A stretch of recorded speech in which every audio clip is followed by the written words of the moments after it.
Komandan Korem 163 Wira Satya menggaungkan pembangunan koperasi merah putih di Kabupaten Buleleng. Pemerintah pusat melalui program Koperasi Desa Kelurahan Merah Putih atau KDMP terus mendorong penguatan ekonomi berbasis desa. Program yang diinisiasi Presiden Prabowo Subianto ini menargetkan pembentukan lebih dari 80.000 koperasi di seluruh Indonesia.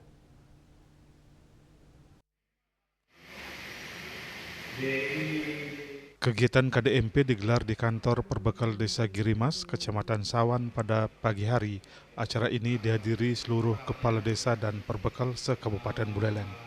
Sekretaris Daerah Kabupaten Buleleng, Gede Suyaso, menyatakan koperasi merah putih yang bersifat kerakyatan harus dibangun dengan manajemen yang kuat agar mampu berkembang dan memberi manfaat nyata bagi masyarakat.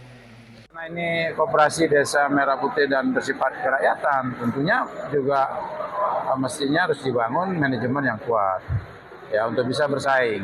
Saya yakin di dunia usaha ekonomi apapun itu pasti akan ada kompetitor, dan yang perlu makanya secara utama adalah integritas dan kompetensi. Kemudian dua, digitalisasi. Sementara itu, Komandan Korem 163 Wira Satya Ida Idewa Agung Hadi Saputra menegaskan keberadaan koperasi merah putih tidak hanya membantu mengendalikan inflasi dan harga kebutuhan pokok, tetapi juga meningkatkan kesejahteraan anggotanya.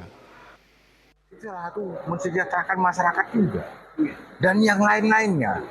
Pengendalian harga ini, isu yang disampaikan ini mengenai pengendalian inflasi sangat betul, itu manfaatnya.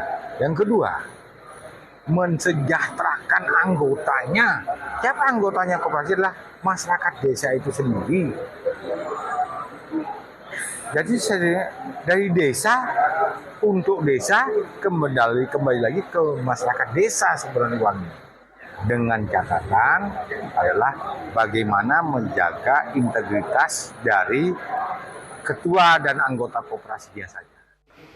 Dan Dram juga berharap seluruh desa dan kelurahan di Buleleng dapat mendukung keberadaan koperasi merah putih serta menjadikannya sebagai bagian dari penguatan ekonomi kerakyatan. Integritas para pengurus koperasi menjadi hal penting yang harus dijaga ke depan.